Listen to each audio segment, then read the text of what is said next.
அப்படியே லட்டை எடுத்து உடச்சி காட்டுறேன் பாருங்க. வாவ், சூப்பராக கிடச்சிருக்குங்க. எவ்வளோ சாஃப்டாக இருக்குது பாருங்க. பார்த்தீங்களா, அருமையான சுவையில் லட்டு ரெடிங்க. நெய்யிலே பண்ணியிருக்கனால டேஸ்ட்டும் அட்டகாசமாக இருக்கும், கெட்டும் போகாது உங்களுக்கு.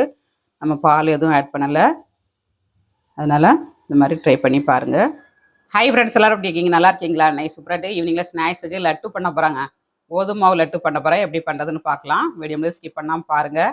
என்னடா கோதுமை மாவில் லட்டுன்னு பார்க்கிங்களா? சூப்பராக இருக்குங்க. டேஸ்ட்டு வேறு லெவலில் இருக்கும். டிஃப்ரெண்டான முறையில் பண்ணியிருக்கேன். யாருமே இது வரலையும் செஞ்சிடாத புதிய சுவையில் இன்றைக்கி பண்ணியிருக்காங்க. டேஸ்ட் அட்டகாசமாக இருக்கும். எப்போதும் ஒரே மாதிரி லட்டு செய்யாமல் இந்த மாதிரி டிஃப்ரெண்ட்டாக பண்ணி சாப்பிட்டு பாருங்கள்.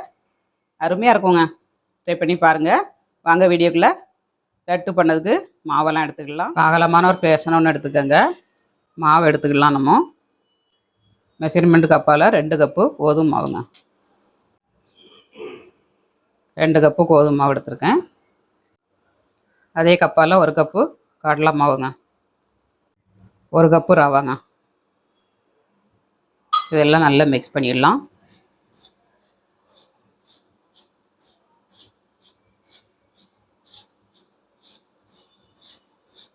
இந்த மாதிரி நல்லா மிக்ஸ் பண்ணிடணுங்க.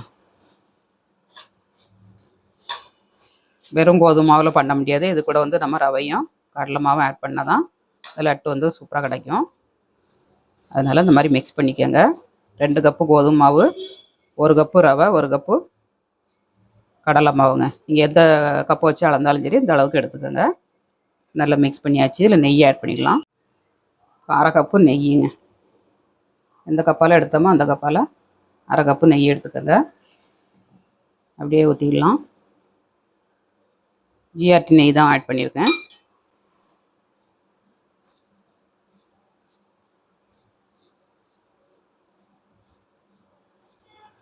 நல்லா மிக்ஸ் பண்ணியாச்சுங்க. நம்மளுக்கு பிடிக்கிற அளவுக்கு வந்திருக்கு பாருங்க.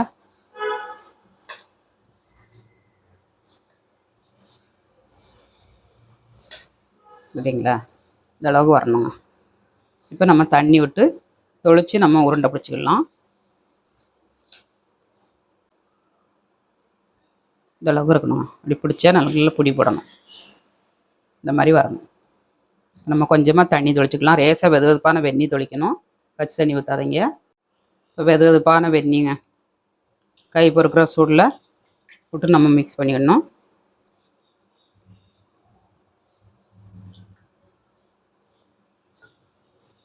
தனி நெய்யில் பண்ணுங்க, சூப்பராக கிடைக்கும் உங்களுக்கு.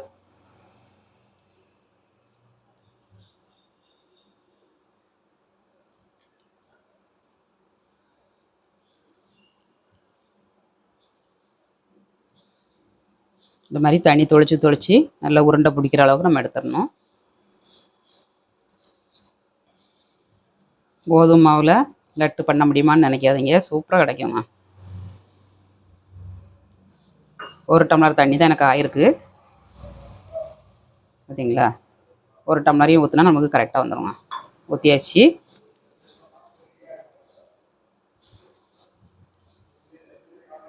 இந்த மாதிரி உதிரியாக எடுத்துக்கணும். ரொம்ப குழகுலான்னு பிசையக்கூடாது. இது நம்ம பொரிச்சு தான் எடுக்க போகிறோம் இப்போ எண்ணெயில் போட்டு. அதனால் இந்த மாதிரி எடுத்துக்கணுங்க.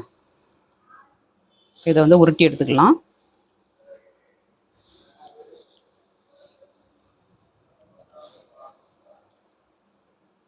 அப்படியே உருட்டி எடுத்துக்கலாம்.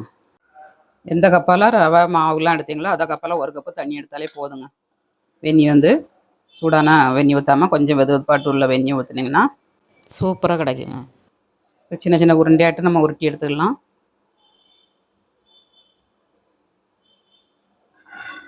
இந்த மாதிரி நம்ம பொடி கொழுக்கட்டைக்கு உருட்டுவோம் பாருங்கள், அந்த மாதிரி உருட்டி எடுத்துக்கணும்.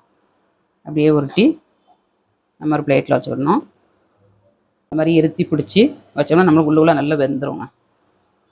பார்த்தீங்களா, இந்த மாதிரி எல்லாத்தையும் உருட்டி வச்சுக்கலாம்.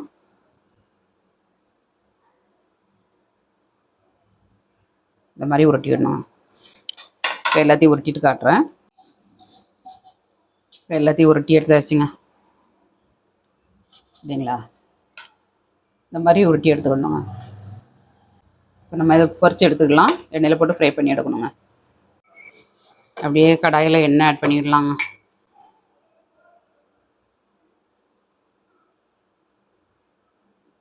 எண்ணெய் ஆட் பண்ணியாச்சு. ஃப்ரை பண்ணி எடுத்துக்கலாம். எண்ணெய் ஹீட் ஆகட்டுங்க, ஃப்ரை பண்ணிடலாம். எண்ணெய் நல்லா ஹீட் ஆயிடுச்சுங்க. எண்ணெயில் அப்படியே போட்டு ஃப்ரை பண்ணி எடுத்துக்கலாம்.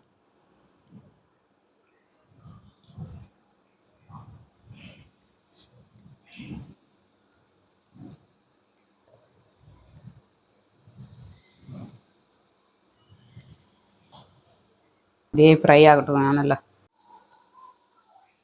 அப்படியே ஒரு பக்கம் இல்லாமல் 2 பக்கமும் திருப்பி திருப்பி போட்டு வேக வைக்கணுங்க. கரண்ட்டு போயிடுச்சுங்க. ஐயோ, காலையிலே கரண்ட்டு போகணும்னு சொன்னாங்க. போயிட்டு உடனே வந்துட்டு இப்போ மறுபடியும் சாயந்தரம் 4 மணிக்கு போயிருக்கு. எத்தனை மணிக்கு விடுதானா தெரியலையே.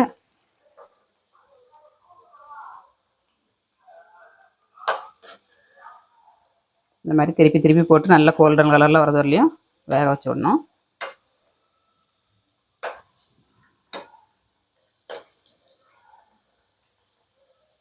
நல்லா வேகட்டுங்க. அப்படியே திருப்பி திருப்பி போட்டுடலாம். கோல்டன் கலரில் வர ஆரம்பிச்சிச்சு பாருங்கள். எல்லா இடமும் ஒன்று போல் வேகணும்.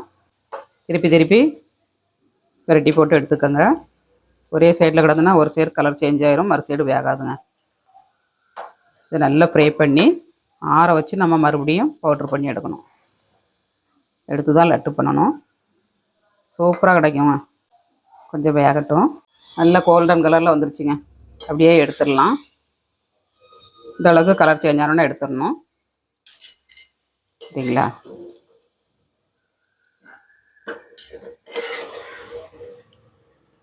நல்லா வெந்துருச்சுங்க. அடுப்பை மீடியமாக வச்சு வேக வச்சு எடுத்துக்கோங்க. டப்புன்னு கலர் சேஞ்ச் ஆச்சுன்னா உள்ளுக்குள்ளே மாவு வந்து வேகாது. அருமையான லட்டுக்கு மாவு தயாராகிடுச்சுங்க. அப்படியே எடுத்து இந்த மாதிரி ஒரு சல்லடையில் வச்சுருங்க, ஆறட்டும். சரிங்களா? இந்த அளவுக்கு கோல்டன் கலரில் வரணுங்க. வந்தோடனே நம்ம எடுத்துகிட்டு மிச்சம் இருக்கிறதையும் ஃப்ரை பண்ணிடலாம்.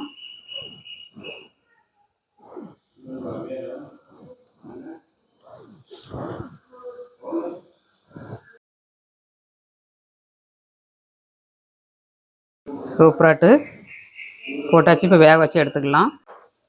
அப்படியே திருப்பி போட்டுக்கலாம். கரண்ட் வந்துருச்சுங்க.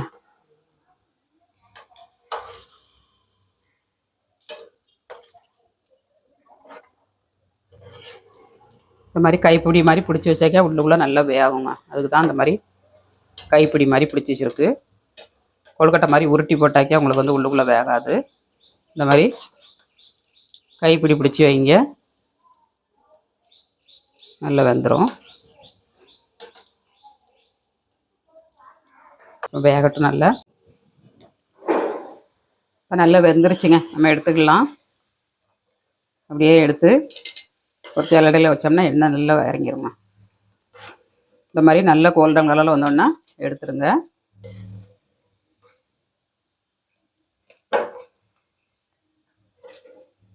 சூப்பராக ரெடி ஆயிடுச்சுங்க.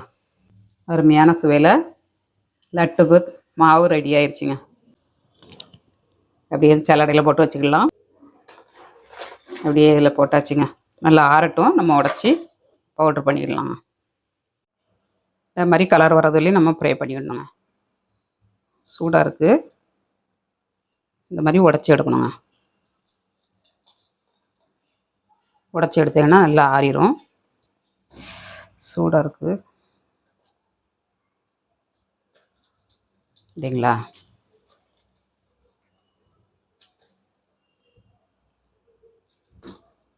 கொஞ்சம் உடச்சி போட்டிங்கன்னா நல்லா ஆறிடுவோங்க சீக்கிரமாட்டு. கொஞ்சம் கூட சூடு இருக்கக்கூடாது. நல்லா முழுமையாக ஆறணும். ஆறினதுக்கப்புறம் தான் நம்ம பவுட்ரு பண்ணணுங்க. அப்போ தான் ரொம்ப நாள் வரைக்கும் ஸ்டோர் பண்ணி வைக்கலாம்.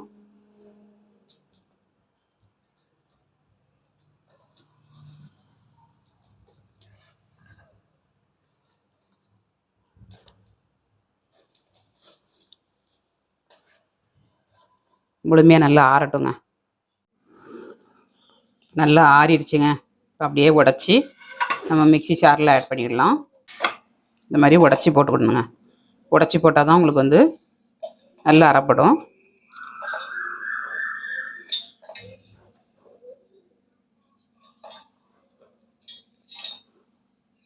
நல்லா நொறுங்கிருங்க அந்த மாதிரி. அப்படிங்களா? இந்த மாதிரி நல்லா உடச்சி விட்டிங்கன்னா பவுட்ராக அரைஞ்சிருங்க. நல்லா முழுசாக போட்டேன்னா உங்களுக்கு கட்டி கட்டியாக கிடக்கும். அதனால் இந்த மாதிரி உடச்சி உறுத்து விட்டுருங்க.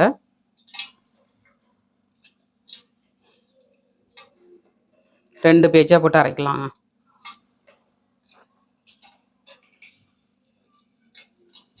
இப்போ ஒரு பேஜை நம்ம அரைச்சி எடுத்துக்கலாம். அப்படியே அரைச்சி எடுத்துக்கலாம்.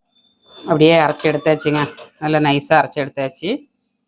ஒரு அகலமான பாத்திரத்தில் மாற்றிக்கலாம்.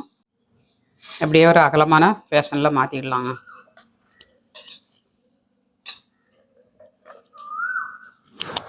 சரிங்களா? நல்ல பவுடர் ஆயிடுச்சு பாருங்க. நம்ம எப்படி மாவு போட்டோமோ அதே மாதிரி நமக்கு கிடச்சிருச்சு. இதை அப்படியே வச்சுட்டு மிச்சம் இருக்கிறதையும் நம்ம பவுட்ரு பண்ணிக்கலாங்க.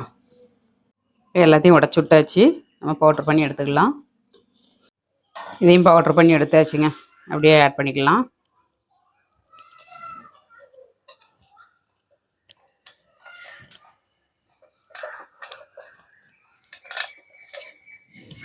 எல்லாத்தையும் மிக்ஸ் பண்ணி எடுத்துக்கலாம். சரிங்களா? சூப்பராக கிடச்சிருக்குங்க. இதில் வந்து நம்ம சுகர் பவுட்ரு பண்ணி போட்டுக்கலாம். அதே மிக்ஸி ஜாரில் சுகரை பவுட்ரு பண்ணிடலாம். ஒரு 5-6 ஏலக்காய், 1 கப்பு சுகரை பவுட்ரு பண்ணி போடணும். 1/2 கப்பு அப்படியே போடணுங்க. அப்போ தான் சாப்பிட்றதுக்கு நல்லா டேஸ்ட்டாக இருக்கும். பவுட்ரு பண்ணி எடுத்துக்கலாம். சுகரையும் ஏலக்காயும் பவுட்ரு பண்ணி எடுத்தாச்சுங்க. அப்படியே நம்ம ஆட் பண்ணிடலாம். 1/2 கப்பு பொடி சுகருங்க. சுகர் வந்து கடையில் பொடிசாக கிடைக்கும். அந்த சுகர் எடுத்துக்கோங்க. இதை வந்து முழுசாக போடணும். முழுசாக போட்டேன்னா நம்ம சாப்பிடும்போது ரொம்ப நல்லாயிருக்கும். எல்லாம் ஆட் பண்ணியாச்சு. நெய்யும் நம்ம முந்திரி பருப்பும் கிறிஸ்மஸ் பழமும் வறுத்து போட்டுக்கலாங்க. நம்ம எப்படி போட்டோமோ அதே மாதிரி கிடச்சிருச்சு பாருங்க.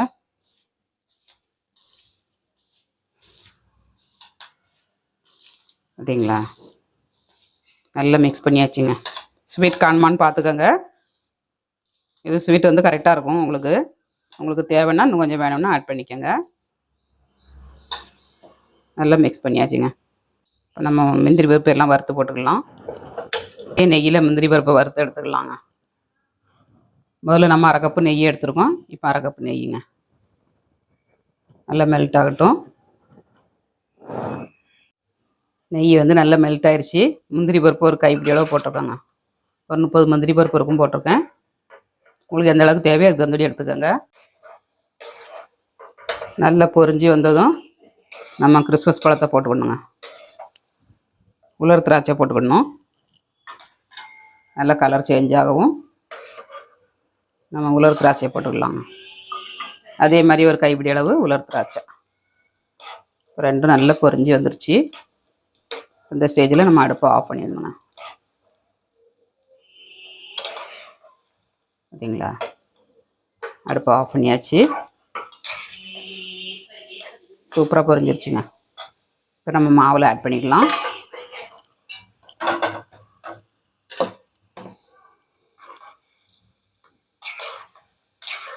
நல்லா பொரிஞ்சிருச்சு பாருங்க.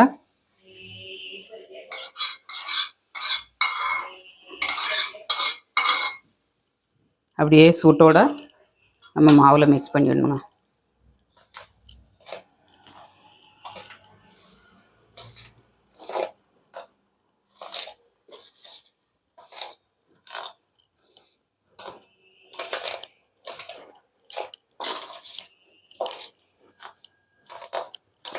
கரெக்டான பக்குவத்துக்கு கிடச்சிருச்சு நமக்கு.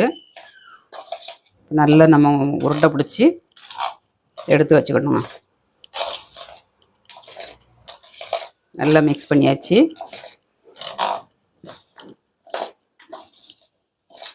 சூட்டோட நம்ம கையை விட்டு கிண்ட முடியாது. அதனால் ஸ்பூன் விட்டு நல்லா கிண்டிட்டு அப்புறமா நம்ம உருண்டை பிடிச்சிக்கணுங்க. இன்னும் சூடாக தான் இருக்குது.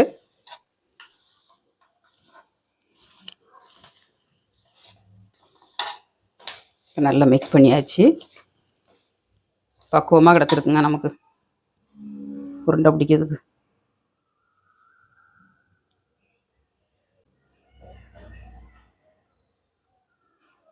இந்த மாதிரி உருண்டை பிடிச்சிக்கணுங்க. நம்மளுக்கு எந்த சைஸில் தேவையோ அந்த சைஸில் உருண்டை பிடிச்சிக்கணும்.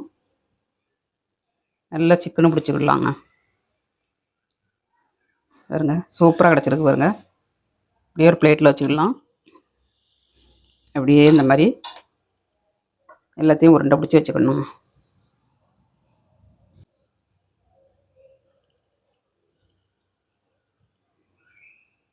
இந்த மாதிரி நம்மளுக்கு எந்த சைஸில் தேவையோ அந்த சைஸில் உருண்டை பிடிச்சிக்கலாம். சூப்பராகிட்டு கோதுமை மாவு லட்டு பண்ணியாச்சுங்க. Yummy yummy laddu ready. எவ்வளோ எம்மியாக இருக்குது பாருங்கள். அட்டகாசமாக கிடச்சிருக்குங்க லட்டு வந்து நமக்கு. இதேமாரி நீங்கள் டிஃப்ரெண்ட்டாக பண்ணி செஞ்சு பாருங்கள். சூப்பராக இருக்குங்க. ஒரு மாதம் வரைக்கும் நீங்கள் ஸ்டோர் பண்ணலாம். நம்ம வேக வச்சு ஃப்ரை பண்ணி எடுத்துருக்கனால ஒரு மாதம் தாராளம் இருக்குங்க. ட்ரை பண்ணி பாருங்கள். அப்படியே ஒரு பிளேட்டில் சேவ் பண்ணிடலாங்க. இந்த மாதிரி ஒரு பிளேட் வச்சு பிளேட்டில் அப்படியே எடுத்து வச்சு நம்ம வச்சோம்னா 5 நிமிஷத்தில் காலி ஆயிருங்க. மிச்சம் இருக்கும்லாம் நினைக்காதீங்க. வேணும்னா செய்யும்போதே கொஞ்சம் எடுத்து வச்சுக்கோங்க.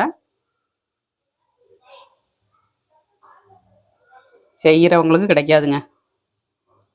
அந்தளவுக்கு டேஸ்டியாக கிடச்சிருக்கு.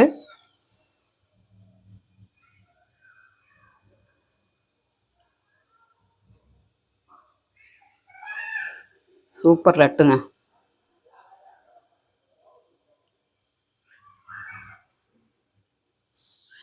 Emmy yummy laddu ready.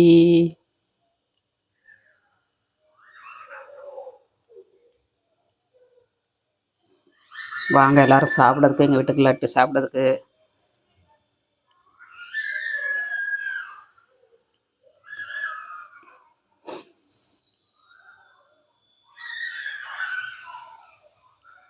அவ்வளோதாங்க. எப்படி கிடச்சிருக்கு பாருங்க. இந்த மாதிரி ஒரு டப்பாவில் அப்படியே ஸ்டோர் பண்ணி வச்சோம்னா நமக்கு ஒரு மாதம் வரைக்கும் நம்ம வச்சுருந்து சாப்பிட்லாம். கெட்டே போகாது. ட்ரை பண்ணி பாருங்கள். உடையவும் செய்யாதுங்க. உங்களுக்கு நல்லா இறுக்கமாக பிடிச்சிருக்கு. அதனால் உடஞ்சி போகாது. நீங்கள் அப்படியே எடுத்து வைங்க. சூப்பராக கிடைக்குங்க. Yummy yummy laddu ready.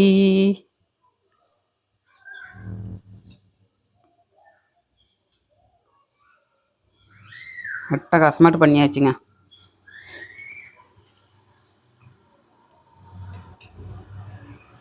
நல்ல பதம் முந்திரி திராட்சை எல்லாம் போட்டிருக்கு. அதனால் உங்களுக்கு சாப்பிட்றதுக்கும் நல்லாயிருக்குங்க. சூப்பருங்க. அப்படியே லட்டை எடுத்து உடச்சி காட்டுறேன் பாருங்க. வாவ், சூப்பராக கிடச்சிருக்குங்க. எவ்வளோ சாஃப்டாக இருக்குது பாருங்க. பார்த்தீங்களா? அருமையான சுவையில் லட்டு ரெடிங்க. நெய்யிலே பண்ணியிருக்கனால டேஸ்ட்டும் அட்டகாசமாக இருக்கும். கெட்டும் போகாது உங்களுக்கு. நம்ம பால் எதுவும் ஆட் பண்ணலை. அதனால் இந்த மாதிரி ட்ரை பண்ணி பாருங்கள். சாப்பிட்டு பார்க்கலாங்க லட்டை. அப்படியே லட்டு சாப்பிட்டு பார்க்கலாங்க. டேஸ்ட் எப்படி இருக்குன்னு.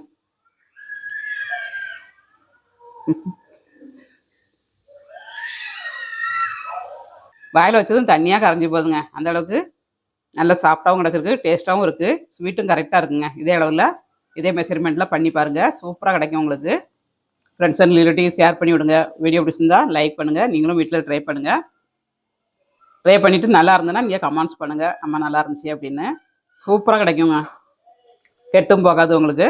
வீடியோ பிடிச்சிருந்தா லைக் பண்ணுங்கள். பாய்.